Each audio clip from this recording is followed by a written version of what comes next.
வணக்கம் பிரியமானவர்களே, யூனிவர்சல் ஆலயத்தின் கவலைப்படுவதை நிறுத்துங்கள் இந்த நிகழ்ச்சிக்கு நான் உங்களை வரவேற்கிறேன்.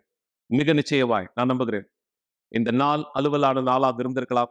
நீங்க எதிர்பார்த்த பல பதில்கள் இதத்துல கைப்பற்றினவரா இதத்தில் இருக்கலாம். நீங்க இந்த நாளை ஆசீர்வாதத்தினுடைய நாளாயுதத்தில் முடித்திருக்கலாம். நன்றி. தேவன் மகிமைப்படுத்தப்படட்டும். அதே சமயம் சிலர் யார் நீங்க இந்த நிகழ்ச்சியை பார்த்துட்டு இருக்கீங்களோ, ஒருவேளை நீங்க இப்படியா சொல்லலாம், இந்த நாள் எனக்கு கடினமான நாளாக இந்த இடத்துல இருந்தது. பலவிதமான பிரச்சனை, பலவிதமான சூழ்நிலைகளை நான் சந்திக்க வேண்டியதா இந்த இடத்துக்கு இருந்தது. நீங்க எல்லா நேரங்களிலும் தேவனுடைய வார்த்தையும் அவருடைய வழிகளையும் கீழ்ப்படுகிறவராய் இடத்தில் இருப்பீர்களானால், உங்களுடைய தீமையினுடைய நாட்களும் கூட நன்மையானதா இடத்துல மாற முடியும். குறிப்பாக இந்த நேரம் நான் உங்களுக்கு உதவி செய்ய முடியாது. யார் நீங்கள் திருமணமானவரா இருக்கிறீர்களோ உங்களுக்கு, குறிப்பா இந்த திருமண வாழ்க்கையில நீங்க யார் பிரச்சனையை சந்திக்கிறவரா இருக்கீங்களோ, அல்லது திருமணத்திற்காய் யார் நீங்க உங்களை தயார்படுத்துகிறவரா இடத்துல இருக்கீங்களோ, நீங்க பல சூழ்நிலைகளை கடந்து செல்கிறவரா இடத்துல இருக்கலாம். உங்களுடைய வாழ்க்கை துணை ஒரு பிரச்சனையானதை இந்த இடத்துல உருவாக்கினரா இந்த இடத்துல இருக்கலாம். அது ஆணோ பெண்ணோ, நீங்க அந்த சூழ்நிலையில என்ன செய்வது என்று வழி தெரியாத ஒருவரா யோசிச்சுட்டு இருக்கீங்க. நீங்க சிலர் திருமணத்தை விவாகரத்தை செய்வது குறித்து யோசிச்சுட்டு இருக்கீங்க. சிலர் உங்க வீடுகளுக்கு திரும்பி போவதற்காக இந்த இடத்துல யோசிச்சுட்டு இருக்கீங்க. சிலர் நீங்க உங்களுடைய வீட்டை விட்டு இந்த இடத்துல கோவப்பட்டு வெளியில வந்தவராய், உங்களுடைய நண்பர், உங்களுடைய உறவினர் வீட்டுல இந்த இடத்துல இருக்கக்கூடியவரா இந்த இடத்துல இருக்கீங்க. நீங்க உங்களுடைய திருமணத்தை ஆசீர்வதித்துக் கொள்ள விரும்புகிறீர்களே, ஆனால் நீங்க பார்க்க போகிற இந்த சாட்சியை கவனமாய் கவனிக்கணும்னு நான் இடத்துல விரும்புறேன். ஏன்னா இந்த நபர் தனிமை உணர்வு, மன அழுத்தம், மேலும் ஒரு அழிக்கப்பட்ட அன்பின் வாழ்க்கை, இவருடைய திருமண வாழ்க்கை ஒரு பொழுதும் இதத்தில் சரியானதாய் இல்லாத நிலையில் இருந்ததை இவர் கண்டார். இவர் பல முயற்சி எடுத்தார், பல வழிகளை இதத்தில் தேர்ந்தெடுத்தார். தன்னுடைய திருமணத்தை மாற்றிக்கொள்ள, தன்னுடைய வாழ்க்கைக்கான சந்தோஷத்தை பெற்றுக்கொள்ள. ஆனா எதுவுமே இதத்துல பலன் அளிக்கல. அப்படியான ஒரு சூழ்நிலையில் தான் யூனிவர்சல் ஆலயமானது தேவனுடைய வார்த்தையின் வழியாய் இவர் அறிந்து கொண்டார். இவருடைய வாழ்க்கை மாறுவதற்கான துவக்கமானதாய் அது இருந்தது. நீங்களே இந்த நபருடைய வாயின் வார்த்தையிலிருந்து இவங்க வாழ்க்கை என்னவாக இருந்தது, தேவன் இவங்க வாழ்க்கை என்னவாக இடத்துல மாத்திருக்காங்க. இவங்க வாழ்க்கை அழிக்கப்பட்ட நிலையிலிருந்து இன்று தேவன் எப்படியான ஆசீர்வாதத்தை இவர்களுக்கு கொடுத்திருக்கிறார். இந்த நபருடைய சாட்சியை கவனமாய் கவனியுங்கள் மக்களே. பிரபலம், புகழ், ஆசைகள். ஆனா இது எல்லாத்துக்கும் பின்னாடி பதட்டத்தோடும் மன அழுத்தத்தோடும் தோல்வியான அன்பின் வாழ்க்கையோடு இருந்தேன். நான் நிறைய நபர்களை போய் சந்திச்சிருக்கேன். ஏன்னா எனக்குள்ளாக நிறைய விருப்பங்கள் இருந்தது. நான் மீடியால வரணும், நிறைய பேருக்கு என்னுடைய போட்டோ தெரியணும்னு, டிவியில என்னுடைய போட்டோ தெரியணும்னு ஆசைப்பட்டேன். நான் மிகவும் அழகான ஒரு பெண்ணா மாறணும்னு நினைச்சேன். எனக்கு தெரியும் எனக்குள்ளாக இருந்த விருப்பங்கள் எல்லாமே என்னுடைய அளவுக்கு மீறினதுன்னு. இருந்தாலுமே இது எல்லாத்தையும் சாதிக்கணும்னா நான் சோர்ந்து போகாம இருக்கணும்னு எனக்கு தெரியும். நான் விருப்பப்படுறது, என்னுடைய ஆசைகள் மிகப்பெரியதுன்னு எனக்கு தெரியும். இருந்தாலுமே எல்லாரை விட அழகான ஒரு பெண்ணா மாறணும்ன்ற ஆர்வம் எனக்குள்ளாக இருந்தது. எனக்குள்ளாக பதட்டங்கள் இருந்தது. எனக்கு தெரியும் இந்த எல்லா விஷயமும் சேர்ந்து என்னுடைய வாழ்க்கையை கீழே தள்ளும்னு. ஆனா இருந்தாலும் எனக்குள்ளாக இருந்த விருப்பம் என்னை விட பலமா இருந்ததுனால என்னால் இதை ஜெயித்து வர முடியல. எனக்குள்ளாக இருக்க இந்த ஆசையை நிறைவேற்றுவதற்காக நிறைய விஷயத்துல நான் ஈடுபட்டேன். என்னுடைய உடல் அமைப்பை மாற்றிக்கொண்டு நான் சில ஈவெண்ட்ல கூட கலந்துக்கிட்டேன். அதில் மிஸ் பிரேசில்ன்ற ஈவெண்ட்ல நான் கலந்துக்கிட்டேன். அந்த நேரம் ஒரு ட்ரையல் நடத்துனாங்க. அப்போ நான் முன்னாடி நடந்து வந்தேன். அந்த இடத்துல நிறைய பேர் என்னை ஃபோட்டோ எடுத்தாங்க. என் கூட சேர்ந்து ஃபோட்டோ எடுக்கணும்னு அவங்க ஆசைப்பட்டாங்க. என் பக்கத்துல இருக்கணும்னு நினைச்சாங்க. என்னுடைய அழகை பார்த்து அவங்க என் கூடயே இருக்கணும்னு ஆசைப்பட்டாங்க. ஆனா எனக்குள்ளாக நான் இப்படிப்பட்ட ஒரு பெண்ணா இல்லை. எனக்குள்ளாக மன அழுத்தங்கள் தான் இருந்தது. ஏன்னா இரவுல எனக்கு நல்ல தூக்கம் இல்லை. எனக்கு இது எப்படி தெரிஞ்சதுன்னா, நானே அல்லாத ஒரு போலியான புகைப்படத்தை உருவாக்கி எனக்கு முன்னாடி வச்சு மக்களை நம்ப வைக்கணுன்ற ஆசை எனக்கு இருந்தது. என்னுடைய முகத்துல ஒரு மாஸ்க் போல போட்டு நான் மறைச்சுக்கிட்டேன். நான் எனக்கு பயன்படுத்த அந்த மேக்கப் எல்லாமே என்னுடைய முகத்துல போடுறது மட்டும் கிடையாது, என்னுடைய வாழ்க்கைக்கும் சேர்த்து நான் போட்டுக்கிட்ட மேக்கப் போல இருக்கு. எனக்கு நல்லா ஞாபகம் இருக்கு. எனக்குள்ளாக இருந்த மன அழுத்தம் அதிகமா இருந்ததுனால நான் பிரபலமாகணும், எல்லாருக்கும் தெரியற மாதிரி வரணும்ன்ற இந்த விருப்பங்கள்லாம் என்னை விட்டு போக ஆரம்பிச்சது. எனக்கு நல்லா ஞாபகம் இருக்கு. எனக்கு ஒரு அழைப்பு வந்தது. நான் அழகா இருக்கிறதுனாலையும் இல்ல வேற ஒரு நிகழ்ச்சிக்காகவும் என்னை கூப்பிடல. டிவியில ஒரு நிகழ்ச்சி நடத்தணுன்றதுக்காக என்னை கூப்பிட்டாங்க. கண்டிப்பா எனக்கு தெரியும் இது மிகப்பெரிய வாய்ப்பா எனக்கு இருந்தது. மக்கள் என்ன பார்க்கிற பார்வை, நான் ஏதோ பிரபலமான ஒரு பெண்ண பார்க்கறது போல அவங்க என்ன பார்த்தாங்க. Aquilo era uma personagem. எனக்கு தெரியும் சில பேருக்கு என்ன அந்த நேரம் பிடிக்கல. ஆனா இது எல்லாமே முன்னோக்கி போகும்பொழுது என்னுடைய மன அழுத்தமும் என் கூடயே இருந்தது. அந்த ஃபோட்டோல பார்க்கும்பொழுது இருக்கிற சந்தோஷம், அந்த சிரிப்பு எதுவுமே எனக்குள்ளாக உண்மையா இல்ல. அந்த சந்தோஷம், சிரிப்பு எதுவுமே என்னுடையது இல்ல. பிரபலமா இருக்க நபர்கள் எப்படி பேசுவாங்க, எப்படி சிரிப்பாங்க, எப்படி நடக்குறாங்க, எப்படி நடந்துக்கிறாங்க, இது எல்லாத்தையும் பார்த்து அவங்கள போலவே நானும் செஞ்சுக்க ஆரம்பிச்சேன். ஆனாலும் இந்த மன அழுத்தம் என்னை விட்டு போகவே இல்ல. நான் அநேக உறவு முறையில இருந்திருக்கேன். என்னோட வயது குறைவா இருக்க நபரோட கூட நான் உறவுல இருந்திருக்கேன். நெறைய பண்டிகைகளுக்கு நான் போவேன். எனக்கு இது நல்லா ஞாபகம் இருக்கு. கடைசியா ஒரு முடிவு எடுக்க வேண்டிய நேரம் வந்துச்சு. நான் என் வாழ்க்கைய ஒரு நபர்கிட்ட முழுமையா அர்ப்பணிக்க வேண்டிய நேரம். அந்த நேரம் ஒரு நபரோட எனக்கு நிச்சயம் நடந்தது. ஆனா அதுக்கு பிற்பாடு தான் எனக்கு தெரிய வந்தது, அந்த நபருக்கு ஏற்கனவே திருமணம் ஆகியிருந்ததுன்னு. என் வாழ்க்கையில எப்பவுமே இப்படிதான் நடந்தது. எனக்கு ஒருத்தர பிடிச்சிருக்கு அப்படின்னா, அவங்க என்னை விட்டு சீக்கிரம் போயிடுறாங்க. அல்லது அந்த நபருக்கு என்ன ரொம்பவே பிடிக்கும். எனக்கு அவங்கள பிடிக்காம போயிடும். என் அன்பின் வாழ்க்கையே இதே போல தோல்வியாவே போயிட்டு இருந்தது. ஒவ்வொரு நாளுமே எனக்குள்ளாக இருந்த மன அழுத்தம் அதிகரிச்சுட்டே இருந்தது. இப்படியாக என்னுடைய வாழ்க்கை போயிட்டு இருக்கும்பொழுது, மக்கள் என்ன பார்த்து கேள்வி கேட்க ஆரம்பிச்சாங்க. "இங்க பாரு, நீ ரொம்ப அழகான பெண்ணா இருக்கு. உனக்கு நெறைய அழகு இருக்கு. ஆனா ஏன் நீ இன்னும் திருமணம் செஞ்சுக்கலன்னு?" கேள்விகள் வந்துச்சு. "ஏன் யாருமே உனக்கு பிடிக்கல? இன்னும் நீ உன் உடம்புல என்ன மாத்திக்க போற?" இப்படியான கேள்விகள் வரும்பொழுது, இதுக்கு எப்படி பதில் சொல்றது? என்ன பதில் சொல்றதுன்னு எனக்கு தெரியல. இந்த மாரி கேள்விகள் எனக்குள்ளாக வரும்பொழுது, இன்னும் அதிகமான மன அழுத்தத்துக்கு நான் தள்ளப்பட்டேன். சில நேரத்துல நான் முயற்சிகள் செஞ்சிருக்கேன். என்னுடைய வாழ்க்கைய இதோட முடிச்சுக்கணும்னு. ஒரு நாள் நான் இப்படியா கூட முயற்சி செஞ்சேன். நான் கிச்சனுக்கு போனேன். அங்க இருந்து கத்தி எடுத்தேன். அத பார்த்து யோசிச்சேன். நான் தற்கொலை செஞ்சு என் வாழ்க்கைய முடிச்சுக்க போறேன்னு. என்னுடைய வாழ்க்கை இப்படியே போயிட்டு இருக்கும்பொழுது, எனக்கு நினைவு இருக்கு. என்னுடைய அம்மா ஆலயத்துக்கு வர ஒரு நபரா இருந்தாங்க. அவங்க எனக்காக ஜெபிப்பாங்க. என் ஆலயத்துக்கு வரும்படி அழைப்பாங்க. சில நேரங்கள்ல ஆலயத்துல நடக்கிற நோக்கங்கள்ல இருக்க பொருட்கள எங்க அம்மா எனக்கு கொண்டு வருவாங்க. எனக்காக அத பயன்படுத்துவாங்க. எனக்குள்ளாக இருந்த வலிகள் அதிகரிச்சுட்டே இருந்தது. எனக்குள்ளாக இருந்தது ஒரு புற்றுநோயைப் போல நான் உணர்ந்தேன். ஒரு நாள் நான் என்னுடைய அம்மாவுடைய அழைப்பை ஏத்துக்கிட்டேன். ஆலயத்துக்கு முதல் முறை நான் போனேன்.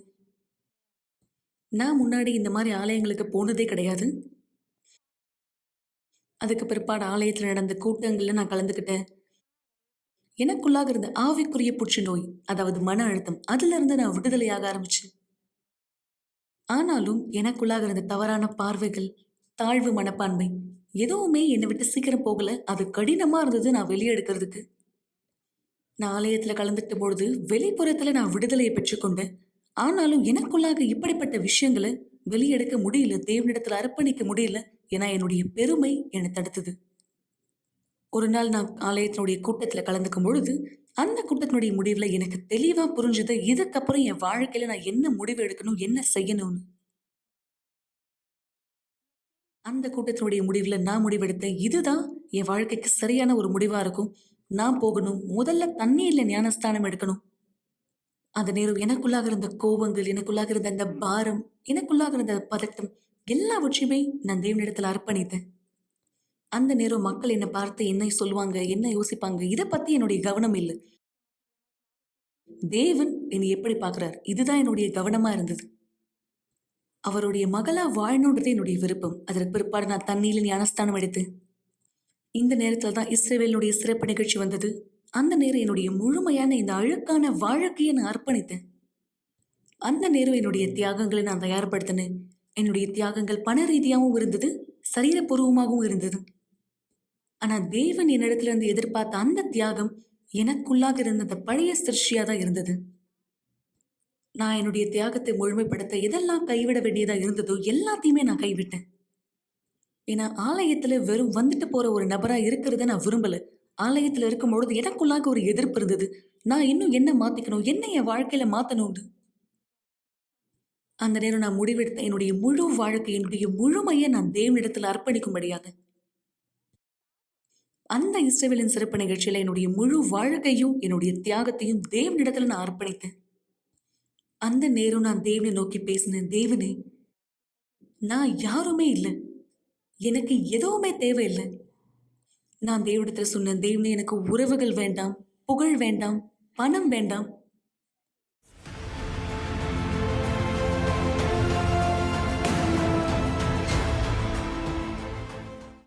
எனக்கு உங்களுடைய ஆவிதான் தேவை.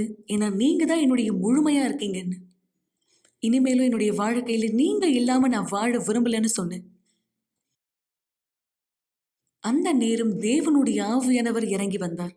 எனக்குள்ளாக அவர் என்னை முழுமைப்படுத்தினார். எனக்குள்ளாக தேவனுடைய ஆவி இருப்பதற்கான உறுதியை எனக்கு கொடுத்தார். தேவனுடைய ஆவியினால் நிரப்பப்படும் பொழுது அந்த நேரம் எனக்குள்ளாக இருந்த ஒரு சந்தோஷம், சமாதானம், எல்லாவற்றுக்கும் மேலாக அந்த உறுதி. அந்த நேரத்துல இருந்து எனக்குள்ளாக நான் எதை பெற்றுக்கொண்டேனோ அதை மற்றவங்களுக்குள்ளாக வைக்கணும்ன்ற விருப்பம் எனக்குள்ளாக வந்தது. அந்த நேரம் நான் அந்த அளவுக்கு சந்தோஷமா இருந்தேன். ஏன்னா எனக்குள்ளாக ஒரு ஆர்வம் வந்தது. நான் என்ன எனக்குள்ள இப்ப பெற்றுக்கொண்டேனோ அதை அப்படியே எல்லாருக்கும் கொடுக்கணும்னு.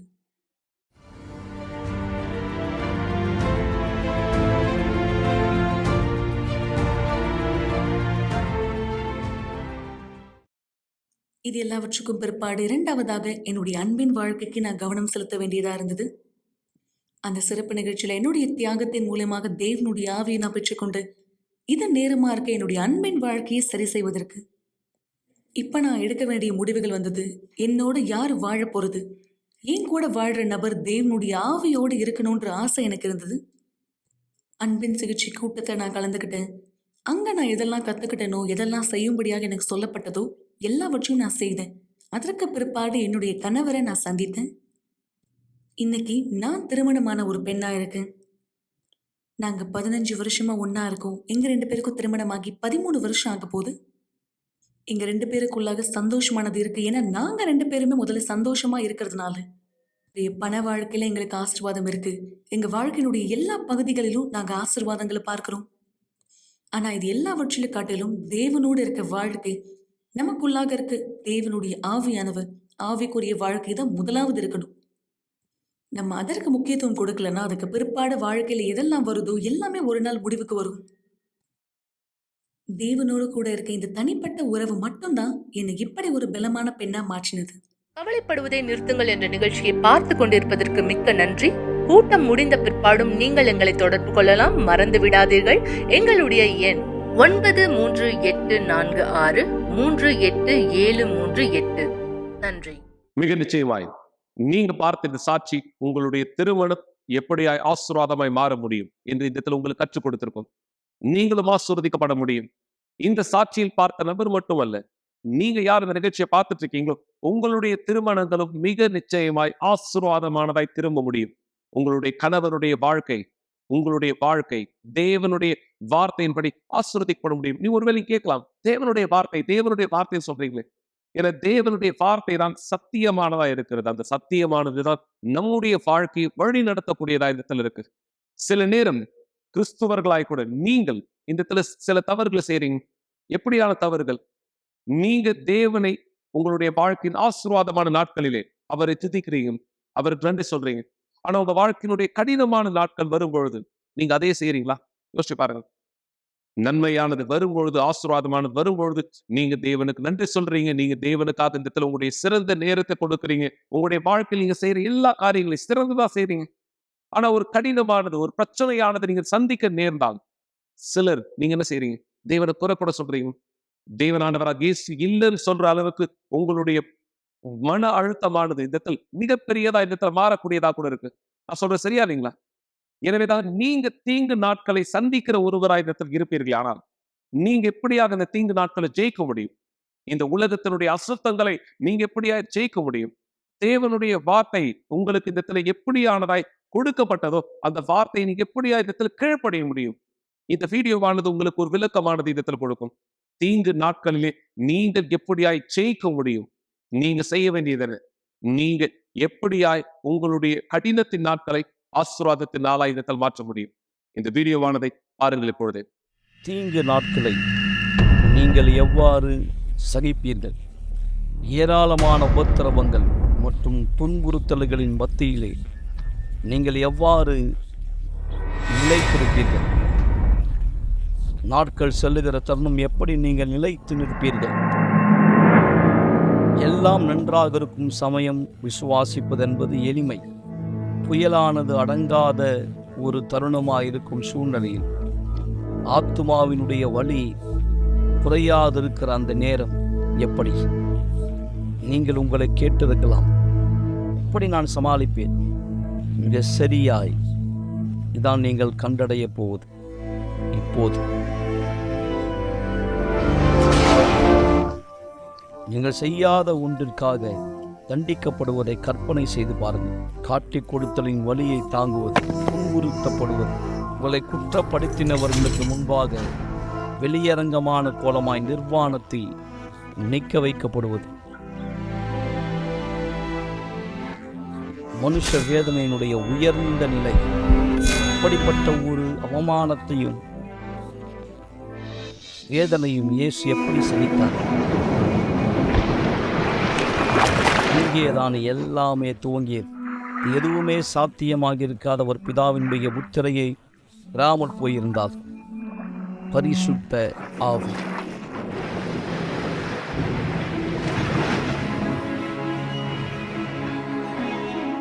இதோ நான் ஆதரிக்கிற என் தாசன், நான் தெரிந்து கொண்டவரும் என் ஆத்துமாவுக்கு பிரியமானவரும் இவரை. என் ஆவியை அவர் மேல் அமர பண்ணுவேன். அவர் புறஜாதிகளுக்கு நியாயத்தை வெளிப்படுத்துவார்.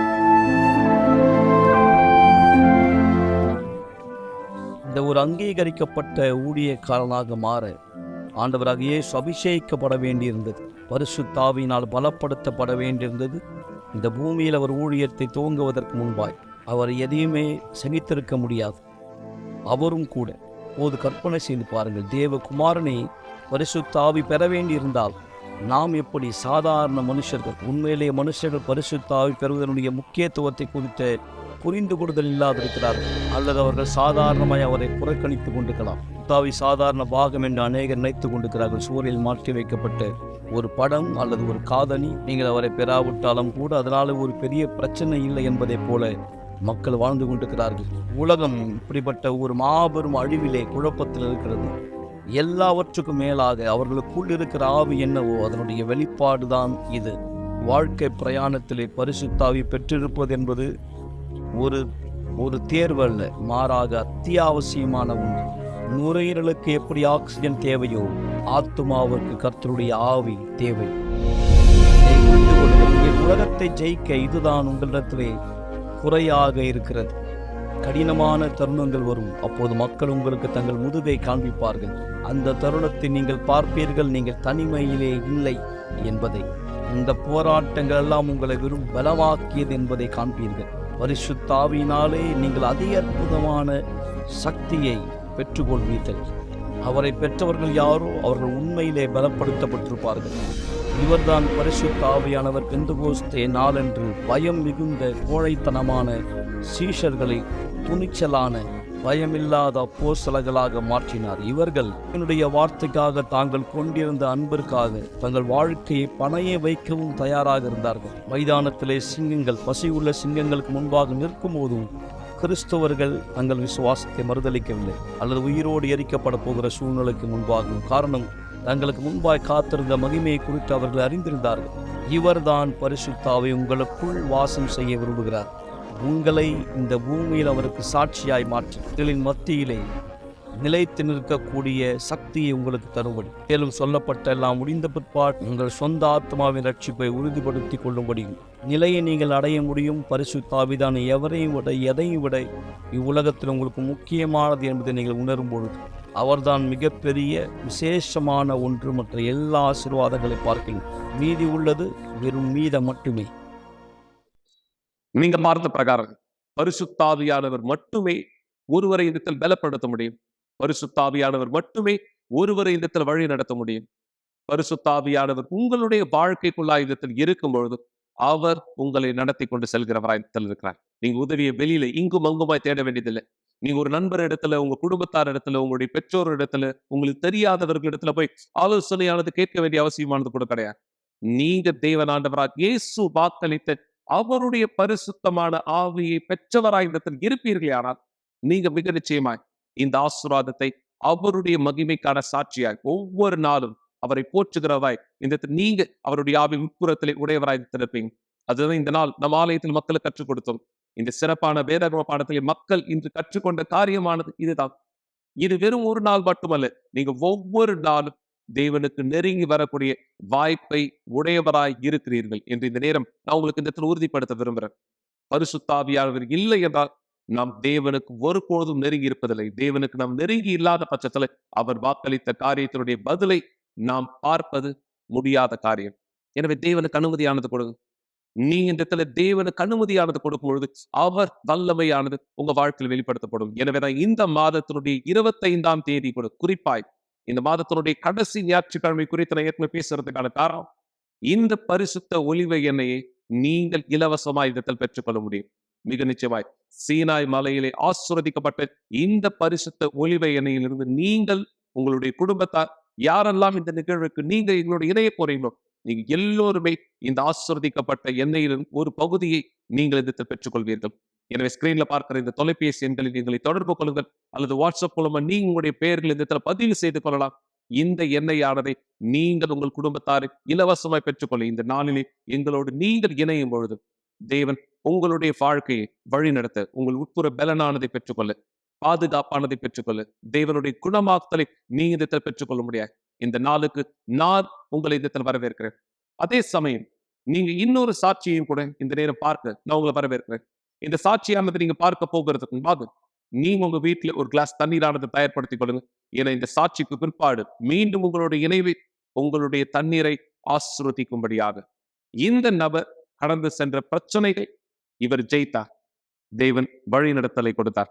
நான் சொன்ன வார்த்தை இந்த உங்களுக்கு பரிசுத்த ஆவியானவர் நடத்துகிறவராக இருப்பார். இந்த நபரை வழி நடத்தினார். இவருடைய பிரச்சனைகள் இவருடைய கடினங்களை ஜெயித்தார். யாராலையும் ஒரு பிரச்சனையை புரிஞ்சுக்க முடியல, யாராலையும் இவருக்கு இந்த உதவியானது செய்ய முடியல.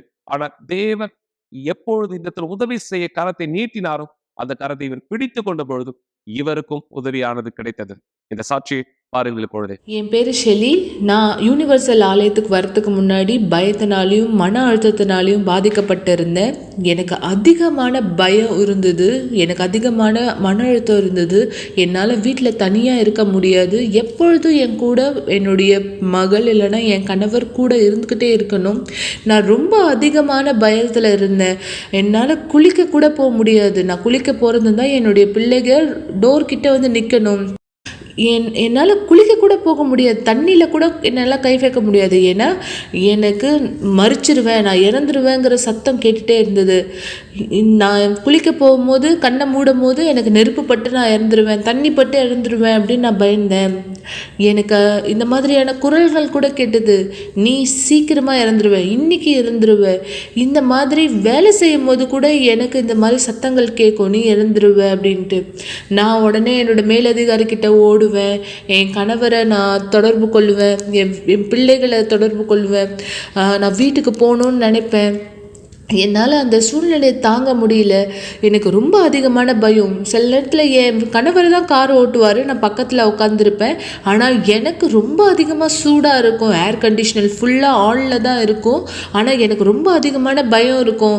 ஏன்னா எனக்கு வந்து சூடாக இருக்க மாதிரி இருக்கும். நான் சொல்லுவேன், இல்லை நீங்கள் காரை நிறுத்துங்க என்னன்னு சொல்லிட்டு நான் குறை சொல்லுவேன்.